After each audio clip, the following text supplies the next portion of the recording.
अरे अरे अरे नाही नाही नाही नाही भेटत मराठ्यांना, तुम्हाला आरक्षण नाही भेटत। अरे या मनोज जरांगेच्या मुसक्या आवळ्या, मनोज जरांगेला तात्काळ अटक करा। आणि पाळलेल्या गाढविणीचं दूध ते पिलेलं आहे आणि म्हणूनच गाढवासारखा किंचाळतो तो। आणि महाराष्ट्र पेटवण्याची भाषा तो करतो। महाराष्ट्र तर तुझ्या बापाचा नाही, पण महाराष्ट्र पेटवण्याची भाषा करतो। एक दिवस मराठ्यांची लेकरं तुला सुद्धा पेटवण्याशिवाय राहणार नाही। मग त्यांनी एक नवीन मॉडेल लॉन्च केलं। त्याला सांगितलं फक्त मराठ्यांच्या आणि आरक्षणाच्या विरोधात बोलायचं। तो झोपेतून उठला की लगेच पत्रकार परिषद घेतो। पत्रकार बावचाळ्यासारखं त्याच्याकडे जाते। कायम आरक्षणाच्या विरोधात भूमिका। काय नाव पुराव त्याचं? सदा। अगोदर नाव काय? नाव ते न काढून टाका गड्या। आणि पुढे काय म्हटले? सदा बके। तो सदा बके, सदा बकत असतो मराठ्यांच्या विरोधात। बरं, बोलण्याची काही पद्धत असते। आता व्याख्यानात बोलताना मला वेगळं बोलावं लागतं, कीर्तनात भाषा थोडीशी वेगळी बोलावं लागते, प्रवचनात जरा वेगळ्या रसात बोलावं लागतं। काय ते मर्यादा असतात स्टेजच्या। व्याख्यान करताना वेगळं, मीडियाशी बाईट देताना वेगळं। तो पठ्ठ्या उठला की त्याचा एकच स्रोत आहे, अरे अरे अरे नाही नाही नाही नाही भेटत मराठ्यांना, तुम्हाला आरक्षण नाही भेटत। अरे नाही भेटत आहे, अरे घटनात्मक चौकटीत बसत नाही रे, तुमचं आरक्षण बसत नाही रे। आणि त्याने तो चष्माच कुठून आला मला अजून पता लागा ना बा। लई जत्रा हिंडलो बा मी, लहानपणापासून लई जत्रा हिंडलो, लई ऑप्टिकल्स मध्ये गेलो, पण तो येल्डिंग केलेला चष्मा मला काय अजून भेटला नाही। काय माणसं आहेत महाराज, कलाकार हो। नुसता भुंकत असतो महाराज, नुसता भुंकू, दिवस ओला की त्याला कामच नाही। मला एक गोष्ट सांगा, मराठी तुझ्या दारात आले का बुवा? आरक्षण भेटण्यासाठी वकील म्हणून तुला निवडलं का बुवा आम्ही? तुमचा आमचा काही संबंध? आरक्षण जण तुझ्या हातात आहे का? नाही ना। आम्हाला आरक्षण भेटायचं की नाही, घ्यायचं का नाही आम्ही बघू, द्यायचं का नाही ते सरकार बघल। हा वाद सरकार विरुद्ध मराठी असा आहे। तू कशाला बगबग करतो, कशाला भुंकतो मधी? अरे ते भुंकत होता, नंतर माझ्या समोर एक कारण आलं। गुणरत्न सदावर्तीने गाढवीण पाळलेली। काय पाळलेली? आणि त्याचा गोड गैरसमज आहे, गाढविणीचं दूध पिलं की माणसाला बुद्धी येते, असं तो म्हणतो बरं का, मी नाही। आणि पाळलेल्या गाढविणीचं दूध ते पिलेलं आहे आणि म्हणूनच गाढवासारखा किंचाळतो तो। आता गाढविणीचं दूध पिलेला काय किंचाळणार? काय महाराज, मला एक गोष्ट सांगा, सदावर्ती हरामखोर विरोध करतोय। मराठ्यांच्या नेत्यांनी तरी थोड्या लाजा धराव्या। राज्याचे जे मुख्यमंत्री राहिले ते मराठ्यांच्या पोरांना शिव्या देतात फोनवर। राज्याचे जे मुख्यमंत्री राहिले, संपूर्ण राज्याचं ज्यांनी नेतृत्व केलं, ते म्हणतात मी शहाण नोकरी आहे, मनोज जरांगेच्या मागण्या मला मान्य नाही, आम्हाला कुणबी प्रमाणपत्र नको। घेऊ नको ना बाबा तू, पण गरीब मराठ्यांच्या आडवं कशाला येतो? आमच्या गोरगरिबांना फायदा होतो, होऊ दे ना। दुसऱ्या राज्याचे पर्यावरण मंत्री राहिले, आता नगरसेवक होण्याची सुद्धा अवकात राहिली नाही। ते म्हणतात आम्ही शहाण नोकरी, आमचा का ठेका घेतला का मनोज जरांगेनी? भाऊ तुम्ही घेऊ नका, 10-10, 20-20 पिढ्या बसून खातीर एवढी प्रॉपर्टी तुम्ही कमवली आणि आमच्या गोरगरीब पोरांच्या लेकरांच्या न्यायाचा लढा आम्ही उभा केला, तर तुम्हाला मराठ्यांच्या आरक्षणाच्या लढाईमुळे तुमच्या पोटात पोटदुखी सुरू झाली।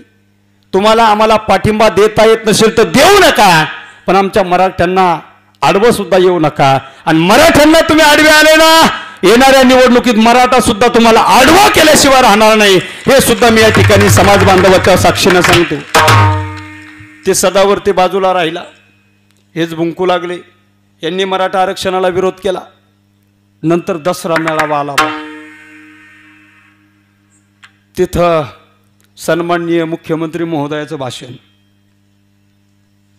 त्या दिवशीचं भाषण तर दिल्लीच्या दाढीवाल्या बाबासारखं झालं बा। भारत माता की, भाई और बहनों, अगदी त्या बुवाने तसंच भाषण केलं। त्याने टिप्पणी लिहू दिलं तर काय भाषण झालं महाराज। आणि किती ढोंग असावं। या बंधू भगिनीच्या साक्षीनं सांगतो, मी शिवछत्रपतीची शपथ घेऊन सांगतो, लगेच छत्रपतीच्या पाय पडायला। या मराठा समाजाला मी आरक्षण देणार आहे, सरकार आरक्षण देण्यासाठी कटिबद्ध आहे। साहेब, शिवछत्रपतीची शपथ घेण्याचा तुम्हाला अजिबात अधिकार नाही, शपथ घेतली तर ती खरी करावी लागते.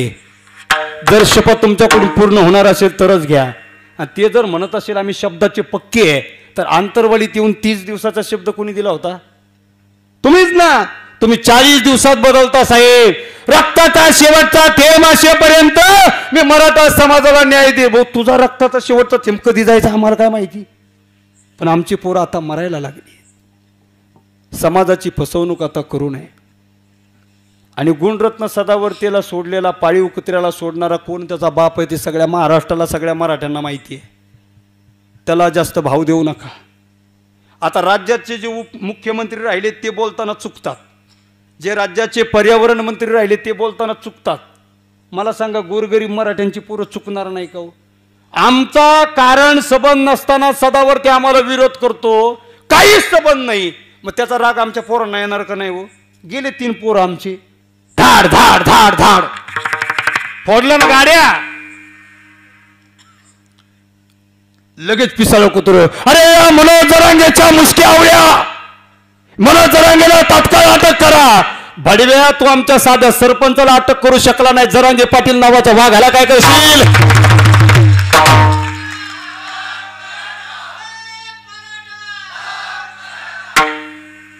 त्याला जसंच तसं उत्तर दिलं. आता तो बरं झालं वाचला. आणि आमच्या धर्मवीर, ज्यांना धर्मवीर बुलढाणा जिल्ह्यात पदवी दिली, संजय गायकवाडांनी सांगितलं तो फोडला पाहिजे होता. इथून पुढे मराठ्याच्या आडवा येऊ नको सदावर्ते. या मराठ्यांना जो नडला तो तोडला. हा मराठ्यांचा इतिहास आहे. क्षत्रिय मराठ्यांच्या नादाला लागू नको. ओबीसीला मान्य नसलेला स्वयंघोषित ओबीसी नेता, त्याचं नाव तायवाडे का काहीतरी आहे बुवा, तो काय म्हटला? मनोज जरांगेच्या मागण्या सरकारने पूर्ण करू नये. जर मनोज जरांगेच्या मागण्या सरकारने पूर्ण केल्या तर मी महाराष्ट्र पिटवील. तुझ्या बापाचा महाराष्ट्र कर भडव्या. छत्रपतीच्या मावळ्यांनी, 18 पगड जातीच्या मावळ्यांनी तलवारीच्या पात्यावर मरण घेऊन फिरत रात्रीचा दिवस दिवसाची रात्र करून या हिंदवी स्वराज्याची आणि अखंड हिंदुस्थानची आणि या महाराष्ट्राची निर्मिती केली. तुझ्यासारख्या समाज विघातक प्रवृत्तीला आम्ही बळी पडणार नाही. आणि महाराष्ट्र पेटवण्याची भाषा तू करतो. महाराष्ट्र तर तुझ्या बापाचा नाही, पण महाराष्ट्र पेटवण्याची भाषा करतो. एक दिवस मराठ्यांची लेकरं तुला सुद्धा पेटवल्याशिवाय राहणार नाही, हे सुद्धा मी सांगतो. एक एक एक कुत्रा सोडला महाराज. बाकी जातीचे लोक मराठ्यांच्या विरोधात नाहीतच ना. कोणत्या जातीचा मराठ्याला विरोध नाहीच ना. अरे मराठ्यांना जर बाकी जातीचा विरोध असता तर सराठी अंतरवलीच्या विराट सभेत मुसलमानाच्या पोरांनी आमच्या मराठा लोकांना मोफत पंक्चर काढून दिलं नसतं, मुस्लिम बांधवांना मोफत पाणी वाटलं नसतं. अरे आमच्या समाजाला जर बाकी समाजाचा विरोध असता तर धनगर समाजाच्या माझ्या बांधवानं सराठी अंतरवलीच्या सभेला 1.5 एकर शेतात नांगर चालून सभेला मोफत जागा दिली नसती. अरे आमच्या समाजाला जर बाकी समाजाचा विरोध असता तर बौद्ध समाजाच्या माणसानं स्वतःच्या रानातलं पीक नासधूस करून विराट सभेला जागा दिली नसती. सगळ्या समाजाच्या बंधू भगिनींना वाटते मराठ्यांना आरक्षण भेटावं आणि सरकारला वाटते जाती जातीत भांडण लावावं. तोही डाव फसला. उपोषणाच्या 16व्या दिवशी राज्याचे मुख्यमंत्री त्या ठिकाणी येणार ठरलं. वेळ ठरली सायंकाळी 5:30 वाजेची. 5 वाजेपर्यंत मुख्यमंत्री येणार निश्चित होतं. आणि अचानक टीव्हीला बातमी आली, मुख्यमंत्री यांचा दौरा अचानक रद्द. कसं काय? कोट्यावधी मराठ्यांचं नेतृत्व करणाऱ्या मराठ्याच्या क्रांती योद्धेला दिलेला शब्द मोडून तुम्ही दौरा अचानक कसं काय रद्द करतात? मी त्याचा थोडा अभ्यास केला आणि त्याचं कारण मला कळालं. दौरा अचानक रद्द केला त्या पाठीमागं मराठ्यांची दहशत होती बांधवांनो, मराठ्यांची ताकद होती. त्याचं कारण दौरा रद्द करावा लागला त्या दिवशी सोशल मीडियावरती एक व्हिडिओ प्रचंड प्रमाणात व्हायरल झाला होता. त्या व्हिडिओत 3 माणसं होती. ते वर्षा बंगल्यावर पत्रकार परिषद घ्यायला चालले होते. मराठा आरक्षणाच्या संदर्भात सहज बोलत चालले होते. बिचारे 3 जण होते. नाव सांगू? ठाण्याचे काका होते दाढीवाले, बारामतीचे दादा होते चकाचक दाढी करून आलेले, आणि तिसरे नागपूरचे मामा होते. हे काका दादा मामा पत्रकार परिषद घ्यायला निघाले होते. बिचारे सहज बोलत निघाले होते. आणि सहज बोललेले शब्द पोटातले असतात असं म्हणतात आणि ठरवून बोललेले शब्द ओठातले असतात असं म्हणतात. ते सहज बोलत निघले. तेवढ्यात ठाण्याचे दाढीवाले काका, चष्मा तुमच्यासारखाच होता, ते काका काय बोलले, आपलं काय बोलून मोकळं व्हायचं आणि निघून जायचं. तेवढ्यात दादा म्हटले यस. लगेच मामा म्हटले माईक चालू आहे. काका, दादा, मामा हे सहज बोलत होते. सहज रेकॉर्ड झालं आणि तासभरात महाराष्ट्रातील प्रत्येक मराठ्याच्या पोराच्या मोबाईल मध्ये गेलं. आणि या व्हिडिओमुळे मराठ्यांची पोरं संतापली. एवढी दहशत तयार झाली मराठ्यांच्या पोराची, राज्याच्या मुख्यमंत्र्याला पाय लावून माघारी पळावं लागलं मराठ्यांना. ही आपली एक मुठीची ताकद आहे, एकेच्या वज्रमुठीची ताकद आहे. मराठा आरक्षणासाठी मनोज जरांगे पाटलांनी उपोषण केलं आणि याच उपोषणानं महाराष्ट्र पेटून उठला. माहिबा, मराठा आरक्षणाची लढाई आत्ता काल परवा मागच्या महिन्यात सुरू झाली नाही. गेल्या 50 वर्षापासून या मराठा आरक्षणाचा लढा चालू आहे. अनेक वेळा या मराठ्यांच्या लेकरांना रस्त्यावर उतरावं लागलं, पण मराठ्यांना आरक्षण मिळालं नाही. अण्णासाहेब पाटील नावाच्या मराठा समाजाच्या आमदारांना ठरवलं, जर माझ्या समाजाला आरक्षण मिळालं नाही,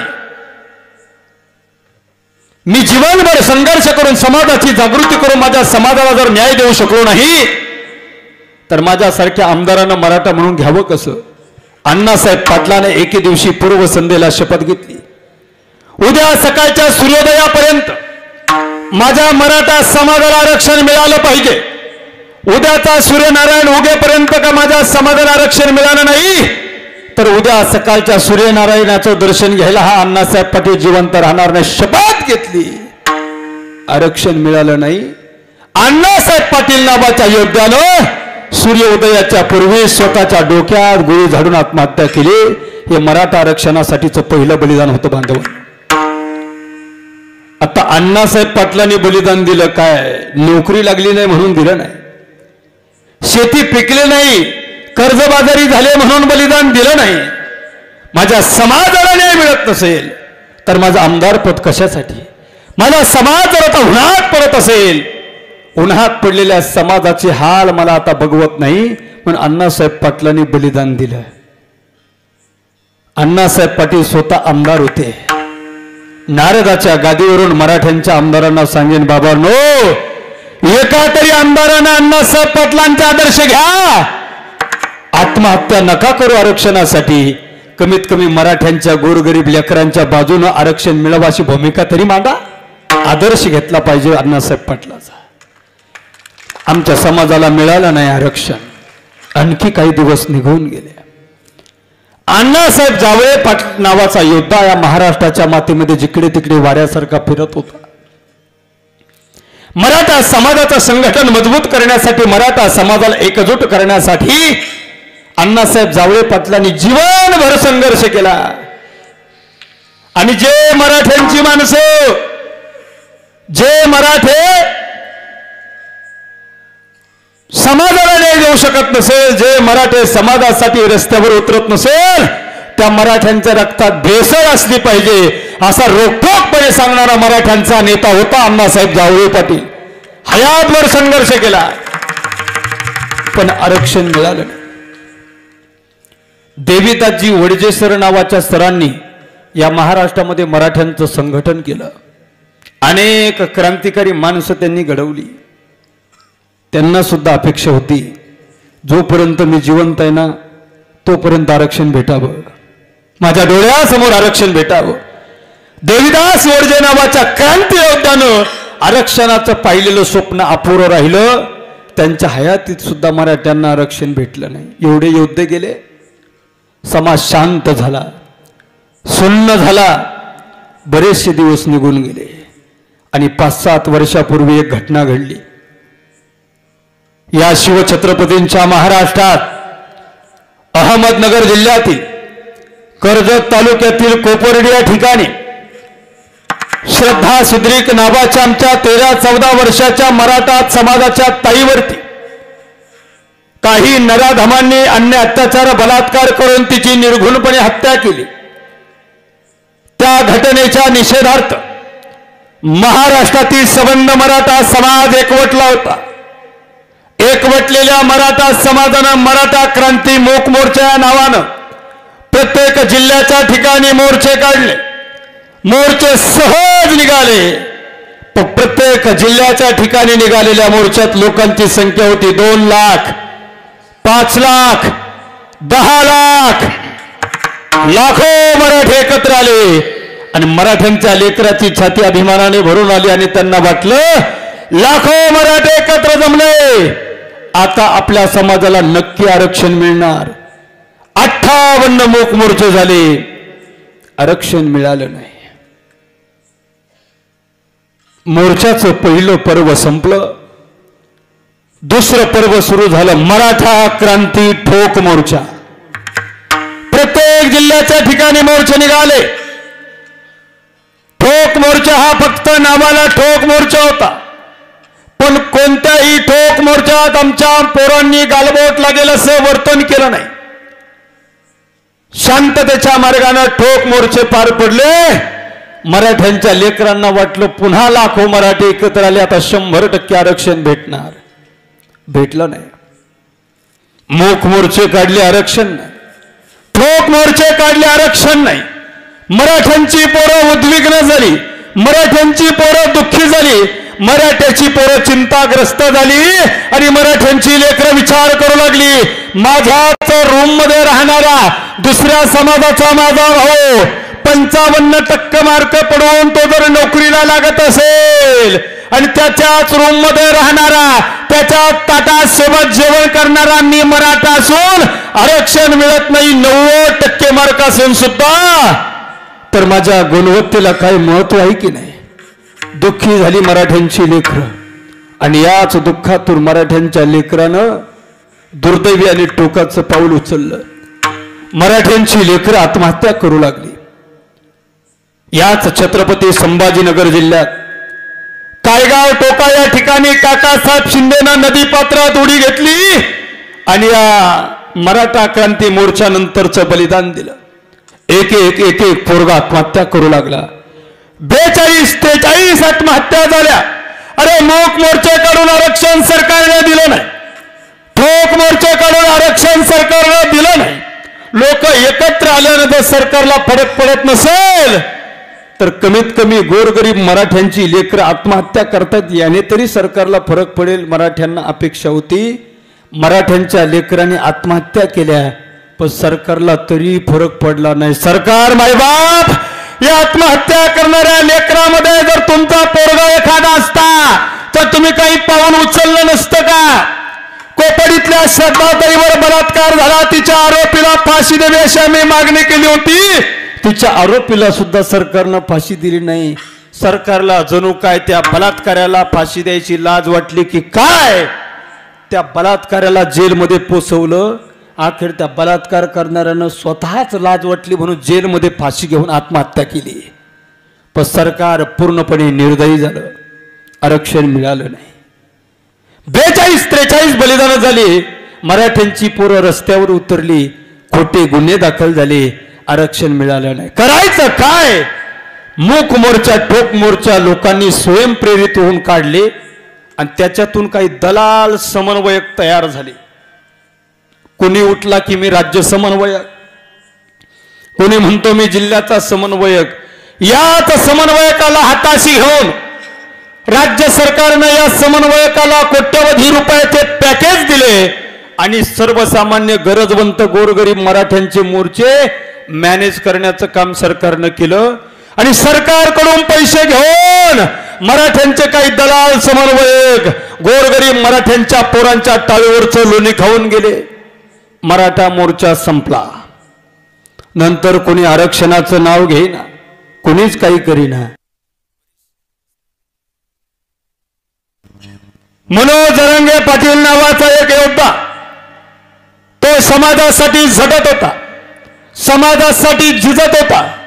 अनेक उपोषण त्या योद्ध्याने केले ना आता सांगितलं आता आमरण उपोषण करणार. 29 ऑगस्ट 2023 दिवस, आदल्या दिवशी 28 तारखेला जरांगे पाटलाचा व्हॉट्सअपवरती मेसेज आला, महाराज आपल्या गाडीत पेट्रोल टाकून समाज बांधवांना घेऊन 29 ऑगस्टच्या जन आक्रोश मेळाव्यात यावं. आम्ही त्या ठिकाणी शहागडला गेलो. 5000 लोक येतील, 10,000 लोक येतील वाटलं होतं, पण फाटक्या कपड्याच्या